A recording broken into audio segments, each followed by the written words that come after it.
আরামে খুব স্মুথলি আসা যাওয়া করা যাচ্ছে, তো ভালোই লাগছে। রাজধানী অনেকটা ফাঁকা হচ্ছে, আমরা গাড়িতে আসতে কোনো জ্যাম ট্যাম পড়ে নাই। ঢাকা ফাঁকার কারণে চলাফেরা অনেক সুযোগ সুবিধা ভালো হচ্ছে। এই নগরী আমরা চাই, যানজট মুক্ত শহর। জ্যাম নেই, তারপর মানে খুব স্মুথলি আসা যাওয়া করা যাচ্ছে, তো ভালোই লাগছে। আর এখন তো আবহাওয়াটাও খুব ভালো, খুব একটা গরম নেই। আমি আমার ফুল ফ্যামিলি নিয়ে ঘুরতে এসেছি। প্রথমে রিলেটিভসদের বাসায় গিয়েছি, এখন এই নব থিয়েটারে এসেছি। প্রথমে আর্মি জাদুঘরে গেলাম, ওইখানে ভালো সময় কেটেছে। সব কিছু যেহেতু প্রযুক্তি নির্ভর, যে অনেক স্বাচ্ছন্দ্য বোধ করতেছি। রাজধানী অনেকটা ফাঁকা হচ্ছে, আমরা গাড়িতে আসতে কোনো জ্যাম ট্যাম পড়ে নাই, ইজিলি আসতে পারছি। পরিকল্পনা ছিল সিনেমা দেখবো। প্রথমে বসুন্ধরাতে গেছিলাম, ওইখানে হচ্ছে টিকিট হাউসফুল। বরবাদ দেখতে গেছিলাম, সো এখানে দেখা হয় নাই, হাউসফুল। সো এখানে আসছিলাম, এখানেও হয় নাই। এখন নব থিয়েটারে আসছি দেখার জন্য। আলহামদুলিল্লাহ খুব ভালো লাগতেছে। আর ঢাকা ফাঁকার কারণে চলাফেরা অনেক সুযোগ সুবিধা ভালো হচ্ছে। আলহামদুলিল্লাহ অসুবিধা নাই, কোনো প্রকার সমস্যা ফেস করতেছি না।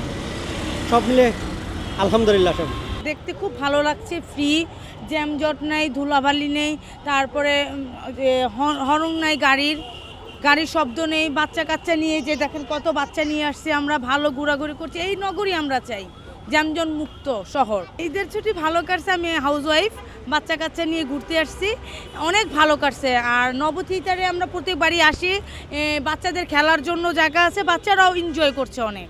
এই ব্যাপারটা ভাইয়া অনেক ভালো লাগে, অনেক শান্তিনীয়। এখন রাজধানী খুব ফ্রি, বাচ্চা কাচ্চারাও আমরা বলতে পারি যে কত সুন্দর আমাদের রাজধানী ঢাকা শহর। ভালো লাগছে। আর আমি আপার সাথে আসছি, বাবার সাথে বাইকে এসেছি, খুব ভালো লাগছে। ঈদে অনেক মজা করেছি, ঘুরে ঘুরে করতে আমার খুব ভালো লাগে। ঈদের সময় অনেকে আসলে বাইরে থাকে, ঢাকার বাইরে থাকে, অনেক সময় ঢাকাতে ঈদ করতে আসে। তো সেই উপলক্ষে দেখা যাচ্ছে কারোর বাবার গাড়ি, বাবার নামে রেজিস্ট্রেশন করা গাড়ি, কারোর ভাইয়ের গাড়ি।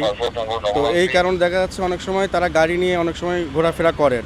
মানে ঈদের সময় তো আসলে ঢাকার রাস্তা পুরো ফাঁকা থাকে, সেই সময় গাড়ির অনেক গতি থাকে, অনেক সময় অনেক ধরনের অ্যাক্সিডেন্ট হতে পারে।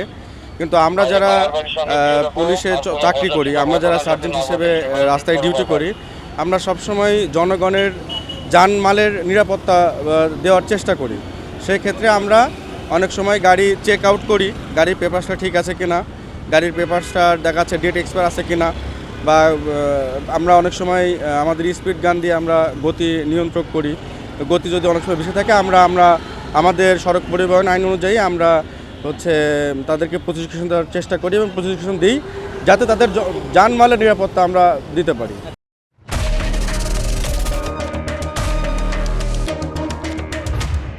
আমি তার ব্যবস্থা নিলাম, তার কারণ হচ্ছে যে জানেন সড়ক পরিবহন আইনের 2018-92 এক ধারায় আছে যে আসলে গাড়ি চালনা যে করবে তার হেলমেট এবং তার পিলিয়ন যে থাকবে তারও হেলমেট থাকা বাধ্যতামূলক।